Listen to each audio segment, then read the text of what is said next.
Good morning or good afternoon or wherever you are. It's Matt Coleman, your host from Magnify World. As you know, Magnify World is doing the top 50 most interesting companies that we can find across the world in the emerging technology space.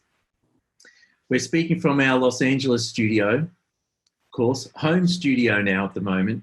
And we have a special guest from Colorado, Dana Farbo, who's the CEO of a company called AVRILAR. How are you, Dana? I'm great, Matt. Thank you. Good to be with you. Great, and I can't wait to talk about the future of education and what you've been doing in this space and all the digital innovations. You've been in innovation for a while now, and you're an investor and global speaker, and you're also a chapter advisor for the AVRILAR Association. I'd love you to tell us about how you got into this side of the business and where you see, AVRILAR going in the future. So, Dana, tell us about how you got into the industry. And, you're an innovator, you're the advisor for the AVRILAR Association as well, and you're an investor. Tell us about your start here and where you are now as CEO of the company. Well, thanks, Matt. Long time ago, I should say at this point, I worked in the corporate world, worked my way through sales, marketing, communications. And I saw this thing called the internet popping up, and I wanted to be on the forefront of that. So this was, I hate to say it, but it dates me a little bit, but mid-90s. So I went to the corporation. I said, we've got to get into this internet thing, right? It's going to be huge. And nobody knew what it was. So I convinced them to make me the global strategic director of Interactive.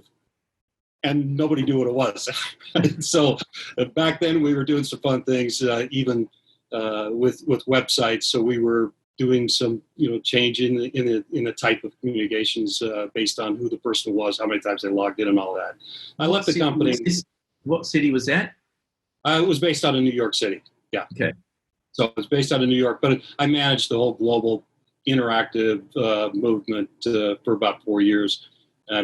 And then I left the company and went to the advertising world, stayed for a couple of years with one of the big advertising companies and learned that space pretty well. And then started my own agency, digital agency in 2001. Our goal at the time was to bring the more motion graphics environment to the internet. So you saw some motion graphics, the old world of Flash and different things. We wanted to create television on the internet in 2001, right? And we did a lot of that. But more than anything, we created a pathway to being innovative in all types of digital ways. So through the years, we became one of the leaders in the augmented reality, virtual reality space. We did a lot of work for companies from Chevrolet to Ray-Ban to Anheuser-Busch to, name a number of them, Citigroup and all that. We sold that company in 2012, and that sort of allowed me to look at a different path. I became a consultant and became an investor, looked at companies. When I invest, I typically get pretty involved in these companies. And I was able to work into a couple of those companies that I currently advise for, but also invest in and also help lead in some cases. So all in sort of new innovation technology that is going to disrupt the world. That's excellent. So basically, that new title of today is probably called a futurist, from what I've seen. I think it's after a lot of years of being on the leading edge, bleeding edge, it's now called a pragmatic futurist, right? If you look at the future, but you know how you got to make money today. So, yeah. So tell us, you've got a portfolio of companies there I was just asking you about before. Could you just explain the differences in your roles in the companies? Good question, Matt. So, like I said, I take a pretty active role in the companies that I work with, and I try to look at ways we can create vertical integration and support. So one of those is Maros. We started this company. I started with a partner, and I tend to have different partners for the different companies, right? I started this with the ex-head of VR and AR for learning and training at Verizon. And we came up with the name Maros because basically there's a region in Indonesia that some of the first pictographs and cave paintings were found, right? So what changed education, learning, storytelling. It was when people started putting images on cave inside caves, and they were able to not only talk, but they would look at the pictures and show the pictures and dramatic, and it really changed communication at that time. So we thought it was pretty applicable, because with Maros, what it is, it's a content and consultancy for new immersion simulation learning, typically using VR today and AR and mixed reality and all that in the future. Other companies like DMB, AR Studios, we use that as a holding company. That's based out of California, so we've got a number of entities that we support, and we help them move towards a pathway of understanding what the business is, all the way through funding. And with that, we've got a good relationship. And that's also with Dave Martinez Ventures. We have a good relationship with Tim Draper and the Meet the Drapers and the Republic.co platform for crowdfunding. So we're creating now sort of a funnel of companies that go through a process to get to the point where they might be able to get on both Meet the Drapers and the Republic as a platform for crowdfunding. Other than that, like I said, I've got interest in a company called Omniscape, which is virtual goods, very awesome. I do work for other companies like Fortress Data Centers out of California, where we're really looking at how we create edge computing and connections of this new technology all the way to the edge.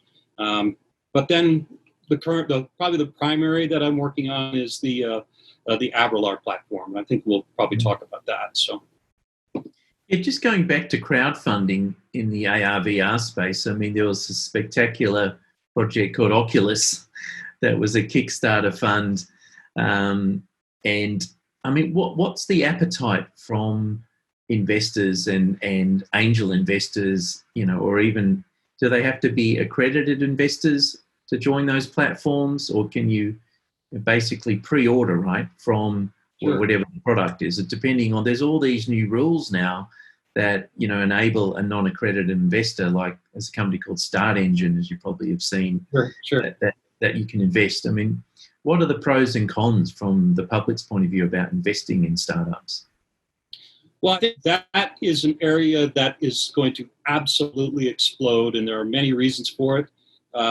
And it's exciting right now because the non-accredited investor can start to invest like a VC, like a venture capitalist. He can look at a portfolio of companies. But as a non-accredited investor, you either put your investment in directly. The founder, or it's your sister's brother or whatever it is, the sister's brother or sister-in-law's brother sort of thing.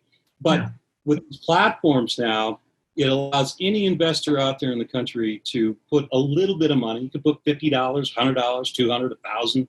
There are limitations today, into all these new innovation companies. And you get the platforms are the only way you can do it at scale, because they're sanctioned by the SEC. I don't know if the real word is sanctioned, but the SEC only allows non-accredited investors to go through a platform like this for a lot of startup companies, right? So there's, like you said, Start Engine, there's WeFunder, like I said, Republic, under Republic.co, is now like the largest for the investor pool. And even the VCs are starting to look at the portfolio of companies that they put on there. So what's happened recently is that, I think that this was in 2016 was when the SEC approved the ability for investors to do it this way.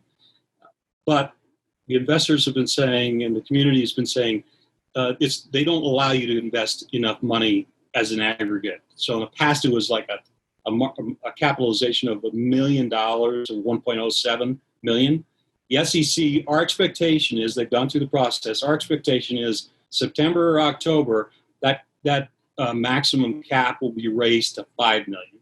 So what happens is you'll get a raise, and you go to this market and you put your company out there, and you have to work it very hard. It's not easy, right? It's very difficult to get traction, because you have to communicate that thousands of people and convince them that you're a good company to invest in. So the exciting thing is that once you get that audience invested in your company as a startup, you have a baked-in audience. You have a baked-in promotion group, right? If you say, all right, 3,000 people are going to put in, give me a number, a little less than $1,000 or even 1,000 for round numbers, you got $3 million to invest. You do have 3,000 advocates of your product and services, and it's an equity play. Like the Kickstarter programs were just, put money in, get a T-shirt that they're making or get us something, early access. The Oculus is sort of it's a good and a bad example of that, in several ways. I'll let people look at that themselves. But the equity play through a Republic or a WeFunder or a Start Engine, now you own a part of that company. So think about your 25-year-old person. You're out of school. You're starting to make some money. Now I can invest, a couple $1,000s a year. Pick 10 companies. Put $200 into 10 companies. 10 years later, you got 100 companies in your portfolio. 20,000 investment. It's an IRA, so it's tax deferred. All that. You got 100 companies. If you hit 2 of those and they become multi-billion-dollar, companies, you're in some good money, and that's a nice strategy that's going to come. So yeah, I really love this platform.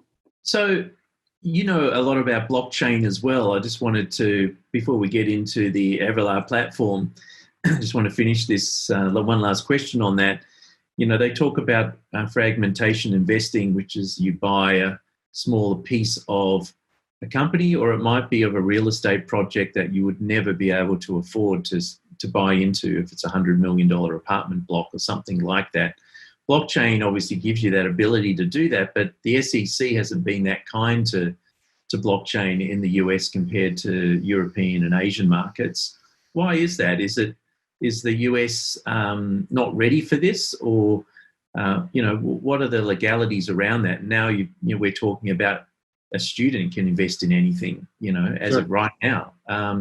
Why has blockchain been so slow for them to approve?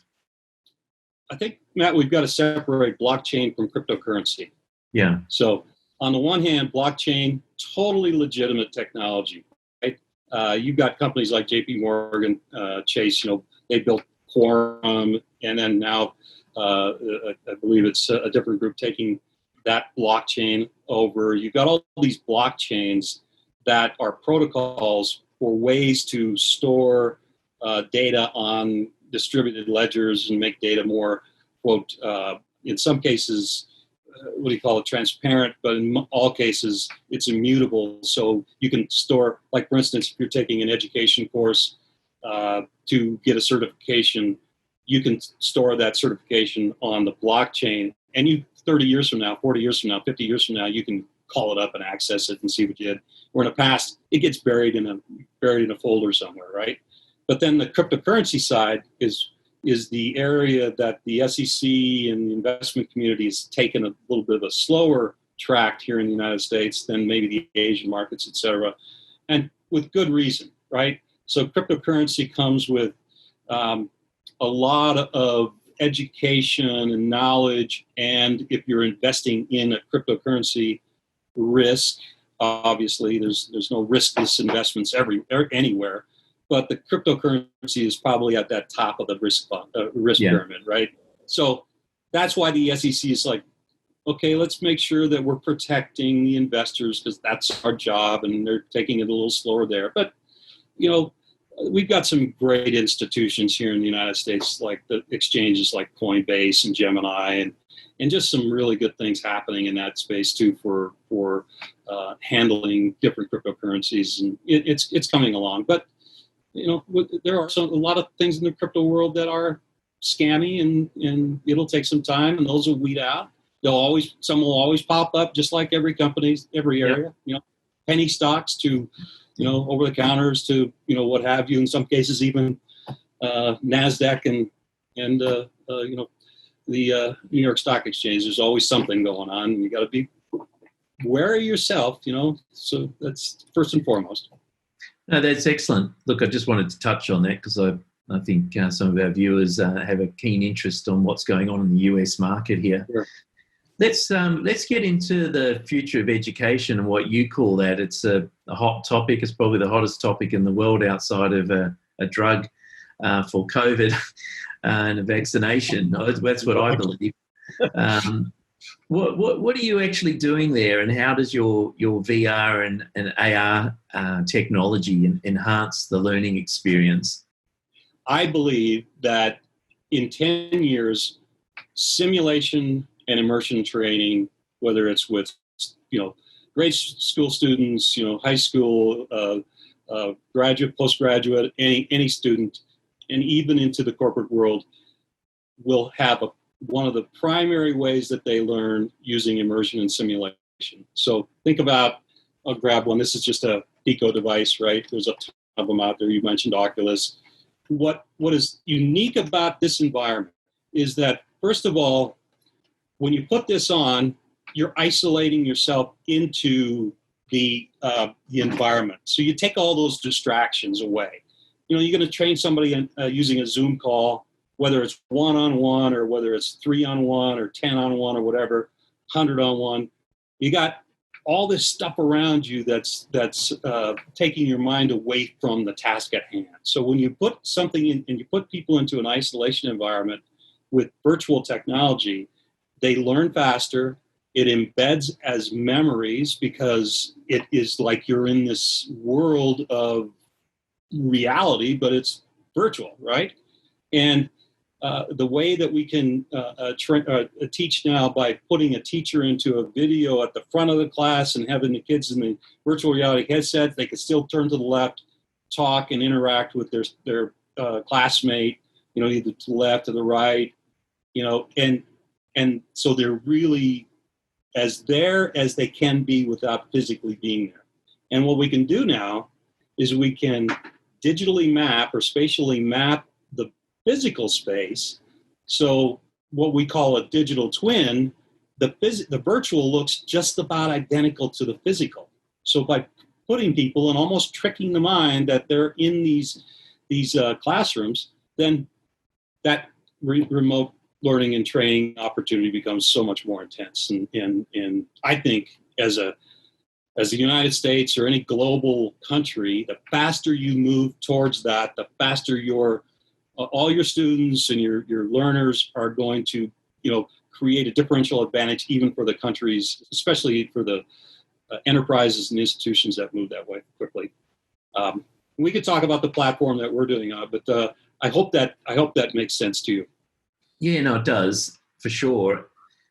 I mean, my question is, you've got all these colleges, and Harvard now recently announcing that, it's $50,000 to do a Zoom course from a dorm inside Harvard, and you're not allowed to mix with other students because of the COVID issue, and they have to be tested every 2 or 3 days.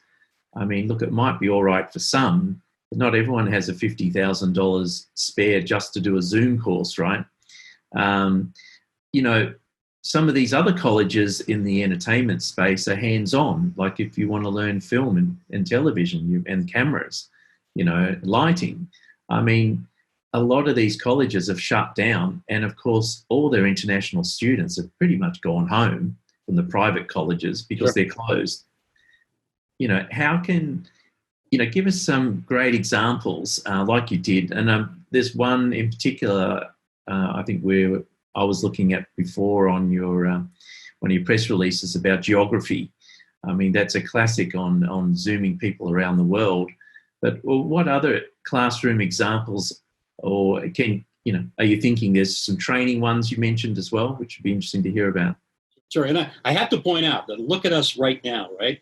I'm in a little office in my house. I normally go to an office downtown Denver. I gave up my space down there now, and I'm thinking about what I'm going to do. I mean, if we become this immersion environment on a remote side, we're going to start to professionalize all this. You're going to see, green screen backgrounds for all of us, and real mics that are hooked up directly, to your through a Cat 5, so that all your connections are the greatest, right? So that the professionalizing of this world around a remote learning environment will happen pretty quickly, I believe.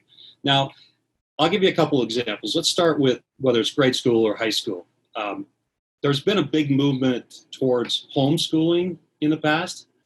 And now you've got just about every child in the United States that has been semi-homeschooled, right? You've got yes, remote learning, but the parent has to be very active to keep the child into the class because they're distracted or they don't do their homework and all that stuff.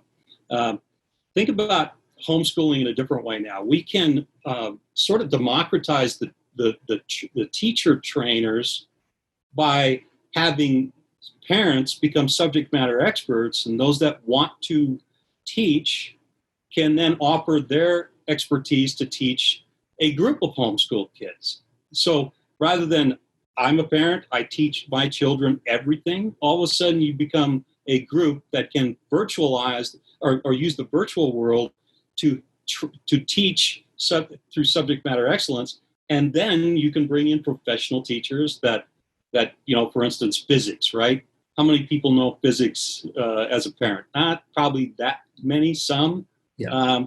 But if you can bring in a real physics teacher to teach for an hour or 20 minutes, the dramatic capability of using immersion and simulation and support, and at the very least just putting that teacher in the front of the room to be with those students is just dramatic. Plus, by using the virtual reality, you then not embolden, but you encourage the interaction between students. So you have these virtual interactions that are really as close to reality as you can without being there. So that's just one. Can I just interrupt you there for a second? Just sure. Going back on that, if it's a homeschooling situation, are we expecting the one of the parents to have a second headset here, or can it be a web-based, or can you view the VR experience as well? I mean, what's the Sure. setup for the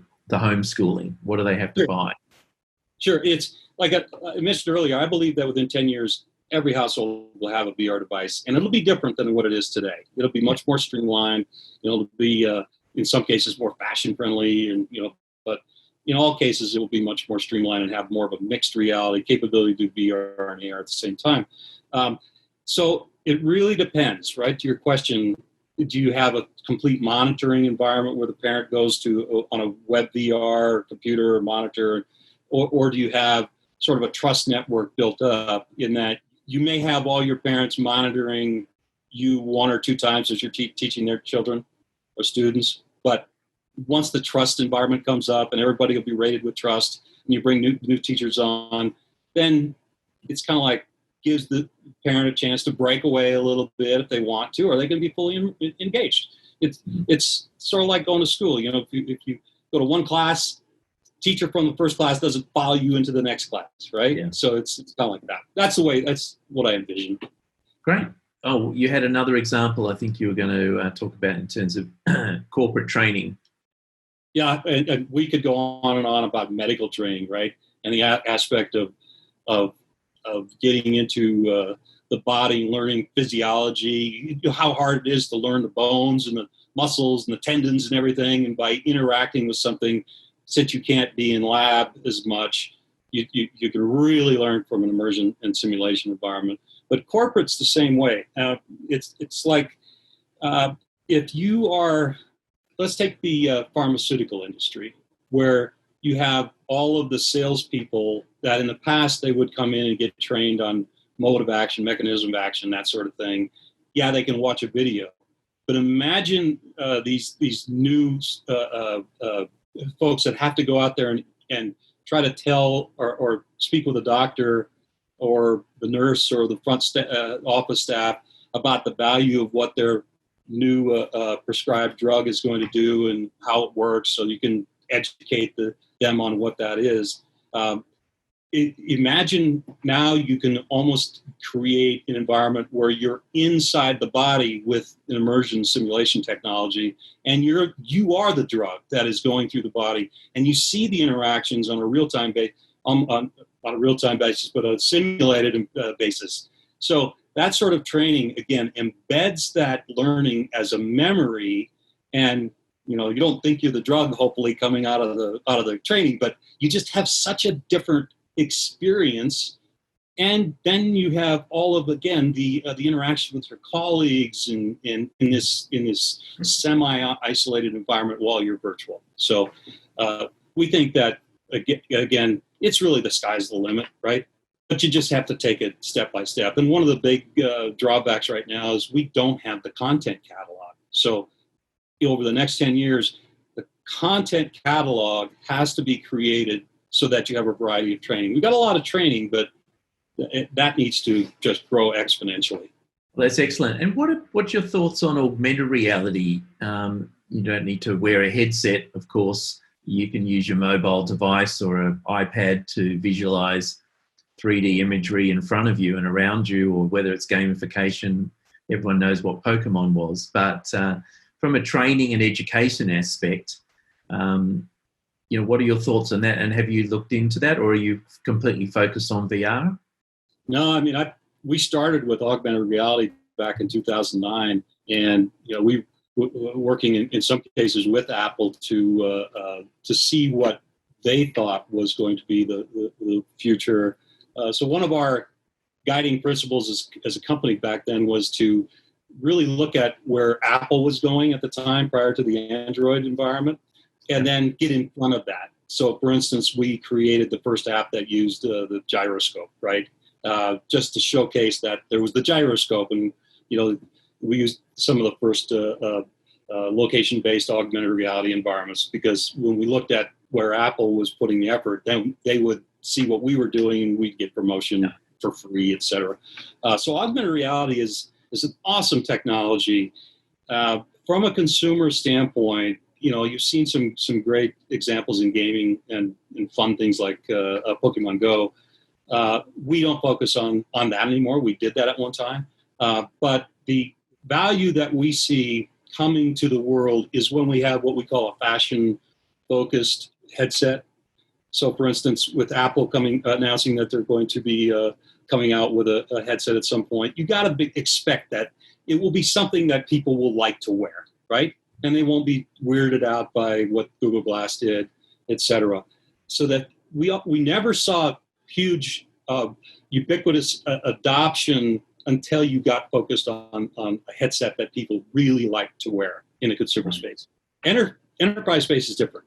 Augmented reality is being used in the enterprise space quite a bit more than people understand, because in essence, you can do many things with it. You can have the camera while somebody's doing a procedure in the medical field, that a remote person is looking exactly at what you're looking at. They don't have to have a separate camera set up and interpret so they can guide you in doing different things. And, that's just one example. And then there's many, many, many more like that. That's one of the easiest examples. Yeah. So we think there's a good one as well, right?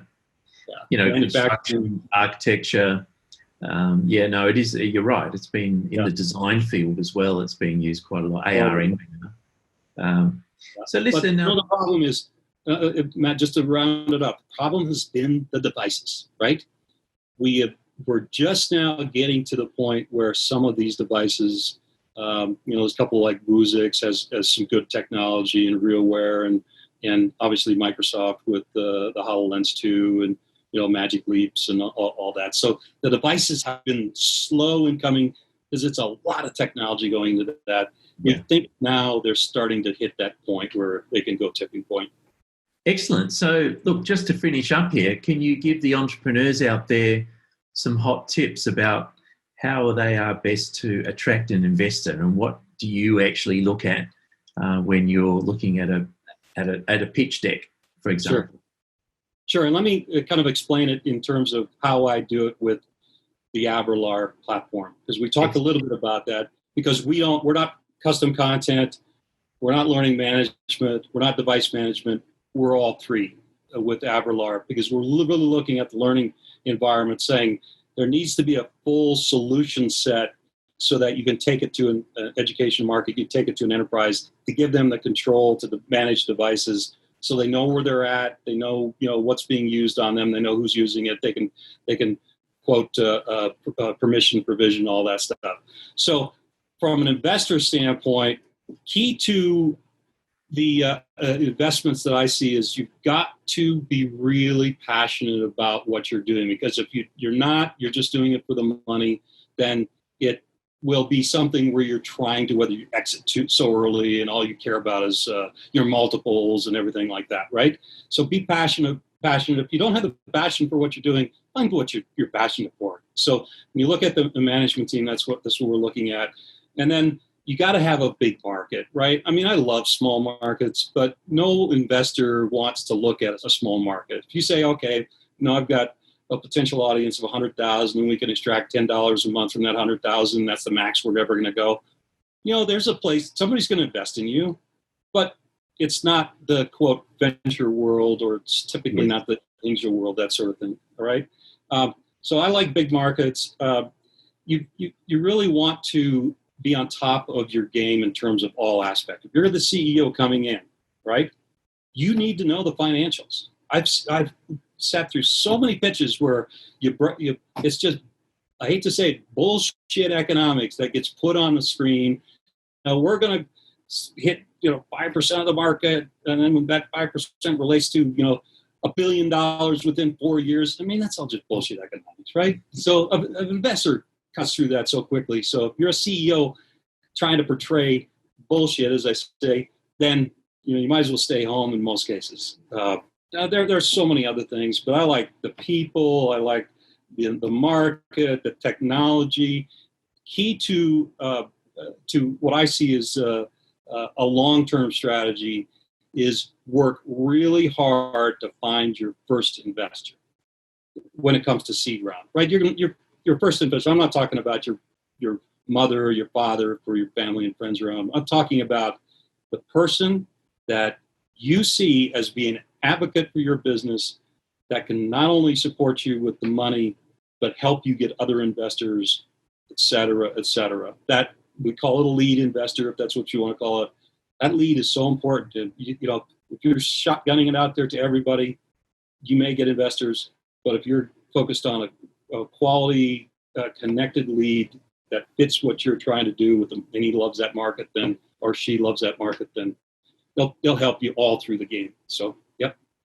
Excellent. And look, finally, can you give our viewers a shout out on where they can find you on LinkedIn and your website as well? Thank you. Yeah, sure. I was number 246,000 or something like that on LinkedIn. So I got in on that pretty early too. It's like, wow, that's a pretty big number. But when you look at 100 million, billion people, it's yeah. So it's pretty easy to find me. It's just D Farbo. So you can search for Dana Farbo. I think I'm the only Dana Farbo in the world, right? So every good and bad thing about me will be. That's a miracle, because usually there's got to be at least 20 of everyone, right? No, I think I'm the only one. And the other thing is that with the company, you can see all my access to the company. It's probably best to go to LinkedIn, and then you see the AVRILAR connection. But the primary company now is just AVRILAR. So it's AVRILAR. So think about it: virtual reality, augmented reality in learning. AVRILAR. So there Excellent. you go. .com. Hey, Dana, look, really exciting thoughts today about the future of education and the investment. I'm glad you went into the new rulings here that are pretty much going to change the whole marketplace for a standard investor on the street, which is a consumer. They've got an unparalleled opportunity in the next, in the coming years. So thanks for getting all that in to our 30 or 40 minutes today. And you have a great afternoon, and we'll look forward to catching you again. Thanks, Matt. Thanks, everybody. Take care. Bye-bye.